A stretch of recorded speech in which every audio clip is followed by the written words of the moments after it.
అనగనగనగా ఒక ఊరు.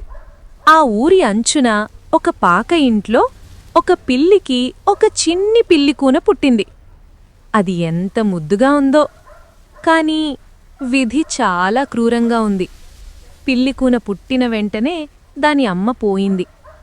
ఆ పిల్లికూన తన అమ్మ గొంతు ఒక్కసారి కూడా వినలేదు. మ్యావ్ అనడం నేర్చుకోలేదు. గంటలు గడిచాయి. పిల్లికూనకు చాలా ఆకలి వేసింది. పాలు కావాలి, కాని అడగడం తెలియదు. అభాగ్యపు పిల్లికూన కళ్లనుండి నీళ్లు కారుతూ వీధిలోకి తూలి నడిచింది. దారిలో ఒక కుక్కపిల్ల కనిపించి ప్రేమగా అడిగింది, ఎందుకేడుస్తున్నావు? పిల్లికూన తన దుఃఖం చెప్పింది. కుక్కపిల్ల సంతోషంగా అంది, భౌ భౌ అను. కాని పిల్లికూన తల అడ్డంగా ఊపింది.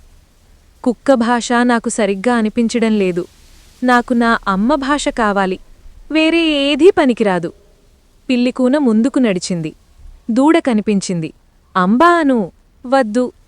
కాకిపిల్ల కావ్ కావ్ అను. వద్దు. కప్ప బెక్కబెక్క అను. వద్దు. మేకపిల్ల మే మే అను. వద్దు.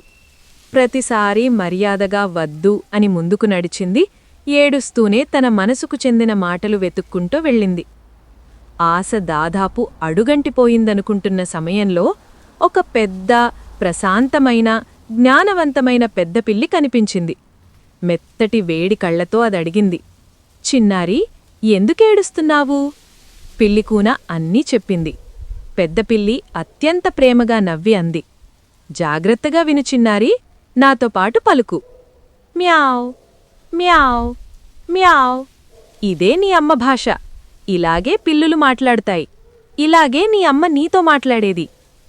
ఆ మాటలు వినగానే పిల్లికూన చిన్ని గుండెలో ఏదో అద్భుతంగా కదిలింది. మ్యావ్ మ్యావ్ అని పిలిచింది. ఇంటికి తిరిగి వచ్చినట్టనిపించింది. తన అమ్మ భాష దొరికింది. అప్పుడే శారద అనే దయగల అమ్మాయి అటు వెళుతోంది. ఏడుస్తున్న పిల్లికూన పిలుపు విన్నది. అన్నీ అర్థమయ్యాయి. అయ్యో, నీకు ఆకలి వేసింది కదా, ఉండు, పాలు తెస్తాను. పరిగెత్తి వెచ్చటి తాజా పాలు పట్టుకొచ్చింది. సంతోషంగా పిల్లికూన ఒక్క చుక్క కూడా విడవకుండా తాగింది. శారద, పిల్లికూన కలిసి ఆడారు. మ్యావ్ మ్యావ్ అంటూ నవ్వారు. అలసిపోయాక శారద ఇంటికి వెళ్ళింది. పిల్లికూన ఒక మూలలో చుట్టుకొని నిద్రపోయింది. తన జీవితంలో అంత ప్రశాంతమైన నిద్ర అది మొదటిసారి. కథ కంచికి, మనం మన ఇంటికి.